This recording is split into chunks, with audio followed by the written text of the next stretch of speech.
Good afternoon, everyone. Welcome to the press conference for the quarterfinals match. Simba Sports Club from Tanzania versus Al Masry from Egypt. We have the head coach from Simba Sports Club, David Fadlu, accompanied by the captain of Simba Sports Club, Mohammed Hussein. Coach, welcome to the press conference. Yes, coach. Tomorrow you're going to play against Al Masry to the quarterfinal after 2-0 in favor of your opponent. Now you'll be at home. But what is your plan? Yeah, we know our result in the last match was not what we wanted, although the performance was good. I think to concede the goal late in the 89th minute to make it 2-0 makes the tap. Can I bring it closer again?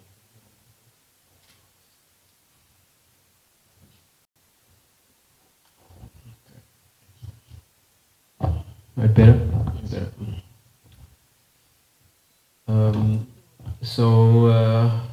Our approach in this game to turn over the result and qualify. We know we need 2 goals to get to penalties. We need 3 goals to qualify. Very important is in this match is to keep a clean sheet, because if they do score 1, we need to score 4. We know their coach, in terms of their approach in the home match, 6 shots against us, 2 on target. The 2 shots on target they scored. I'm sure if you say we had that stats and not 18 shots and 7 on target, that was our stats for an away team, but they got the 2-0. We are definitely not going with the approach of getting 2 shots on target and scoring 2. We will have the approach of trying to create as many as possible. And of course, we have to be very wary with the counter-attack threat, because they've got good quality players like Salah Mohsin, they've got El Rouge, that is called Ben Yusuf, they've got Dermoum that is playing in behind, they've got Ahmed Ali, okay, he's not traveling, they've got Makhlouf in the midfield. So very players that are good on the transition, and we know in the last 89th minute we conceded from a transition. So we have to be very wary in terms of our rest defense, in terms of when we are trying to put pressure on them and we are trying to create chances to score, that we don't lose concentration and concede a goal on the counter attack. So our approach is very clear. We need 3 goals to qualify, but we have worked the whole week to say let us try to score 4, because we know 1 goal conceded will require us to do so. Question? Yeah, I think the Azam game is slightly different, because Azam game we scored the 2-1 and now we were holding on to keep the result. So it wasn't really a counter attack, it was more Faye Toto with his brilliance finding a runner, Zidane in behind, outside to inside movement that caught us, and not really a counter-attack. I think we've been very good in terms of stopping counter-attacks, because in the league we face low blocks every week. In the league, most of the game plans we face is trying to hit us on the counter-attack, and in the league a lot of teams are sometimes looking at us and saying, hey, our centre-backs are not on the halfway line, they're even further up into the opponent's half, and that is very key in terms of how we attack. And how we attack is very important as to how we're going to defend.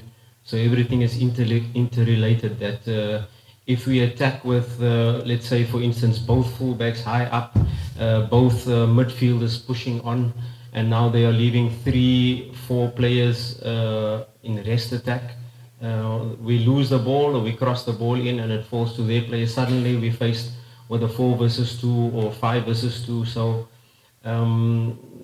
that is really important as to when we are making these passes, that we are staying close together, that not both fullbacks are up high and wide at the same time, especially if the ball is shifted to one side. So we can always keep our structures really good, and at the same time, when we create these moments, we can put numbers in the box. Our counter pressing has been one of our strengths. That first 5-6 seconds after losing the ball is clear, but of course this is a team that has big strikers, so they launch that first ball into Salah Mohsin, he lays it off, and then now there's a counter attack being faced. And also, if you analyze our second goal that we conceded, it was a long ball that they kicked from their goalkeeper. We cleared the ball, and maybe one of our defenders shouldn't have gone, and then that created a situation, probably offside as well, but VAR seemed to fall in the favor of Al Masri on all occasions. So we didn't really get caught on the counter attack, but it was quite surprising that we were the dominant team, forcing them to play in a low block at home. So a really good performance, a lot of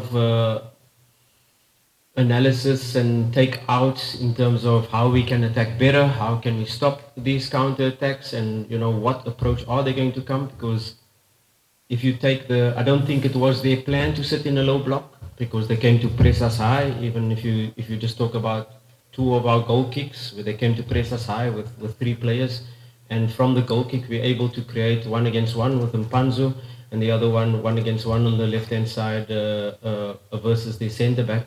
So I don't think it was their plan to sit in a low block, but I think in this match it's definitely a plan to be a little bit deeper and then try to catch us on the counter. Yeah, the two strikers is definitely a possibility, because they play with three defenders, they play with three centre backs, and if you look at the last match where Ateba was a lot of the time isolated with a vertical pass into him, and he had the defender marking him and the two other centre backs that really closed him down, and he was a little bit isolated. So it's just in relation to which players we want to affect on their last line. If you want to play two strikers, maybe they then have a sweeper in behind. If you want to play another two players closer to the centre backs, or you then forcing one of the centre backs to jump, and then you create the space behind. So two strikers is definitely an option, because we saw it in the last match where Ateba was a little bit isolated, and maybe to start with two strikers, there is a possibility. To start with Mokwala and Ateba is a possibility. Mashaka is there as well. So I'm not going to tell you now what I'm going to do, but all of these questions, of course, we've been working on. All of these things in relation to, okay, we want to score early. Of course, that is the target. If you don't score early, if it comes to halftime and it's 0-0, or if you go behind, what are the mechanisms we're going to use, and what are the plans? The scenarios already have been trained, have been spoken about, have been worked on. So it's a game that all our players are clear in relation to what is required, and football is not just turning on a light, let's score 2 goals in the first half. I'd love to, and we hope we do, and to score even more in the first half. But there are always those scenarios that what if, are we going to put 3 strikers, are we going to put 4 strikers, are we leaving ourselves vulnerable? How are we going to create chances, in which areas are we targeting? So a lot of detail that has gone in, and a lot of scenario talking and creation, what we've been preparing the players for. Because the referee has a big job tomorrow. Number one, the referee's job is to make sure that at least the ball in play can be 60 minutes, which is normal on average for a team playing a football match. And of course, Al Masri, we will be on the ascendancy, we'll create a chance, the second chance, and the goalkeeper will go down. And how long does the referee allow the goalkeeper to go down? How much time does he add in relation to that? They want to break the momentum of our attack. So these are the things also we prepare the player. Don't lose your head, don't become frustrated. Stick to the task, focus on the next action, go into your positions, and let's attack them again. But like I said, the referee, the fourth official, in relation to adding up this time, maybe there's a VAR call that takes 6 minutes.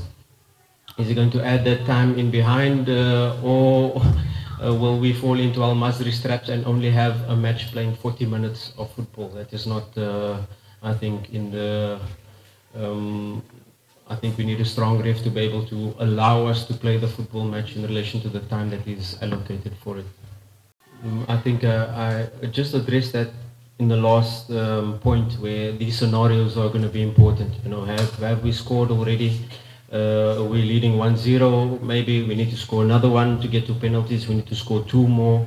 Are we then in the second half going with 2 or 3 strikers, or pulling 1 striker, or putting an extra midfielder on? Or in relation to what is going to be needed in the time, what scenario or what actions are happening within the game, what are they doing, what have they planned, are they playing a 4 defense line with both wingers falling back, making a 6 defense line, and that will inform me and my technical team to be able to act and react accordingly. And sometimes in the last match it looked like we didn't make any changes, but there were a lot of tactical changes within the game. There were a lot of positional swaps. There were a lot of fullbacks coming inside, fullbacks being a little bit deeper within the game.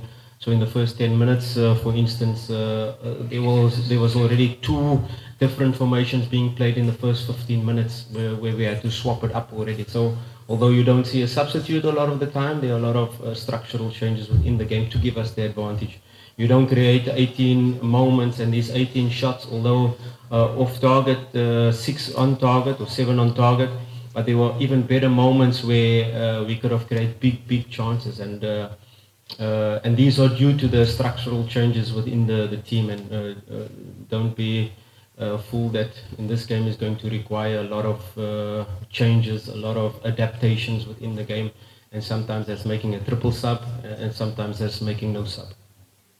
It is always on my shoulders, and that's for sure. You know, the players, I allow them to do the job, and I take all the pressure on myself, and I'll continue to do that, no matter what the results. I think you don't come to a big club like Simba without knowing that responsibility.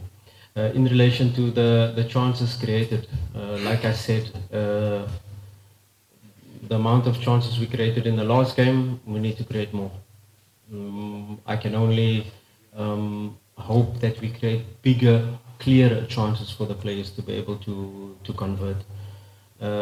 If you talk about our meetings and our preparation for this week, there was one meeting where we spoke about rest defense, where we spoke about defensive actions, where they can hurt us, because it's very important to keep a clean sheet.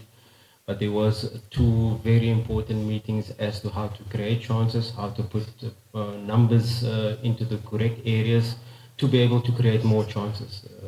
Our players converting, I trust them.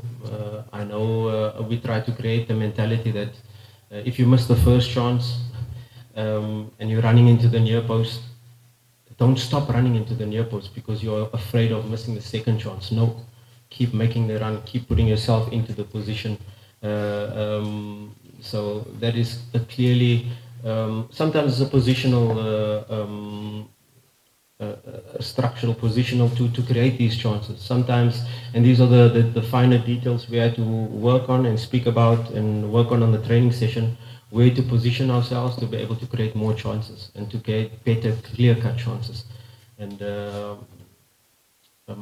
I trust the players that they are able to then go out, and I know our fans will be behind us from the first minute, because it's going to be a high intensity game, that's for sure.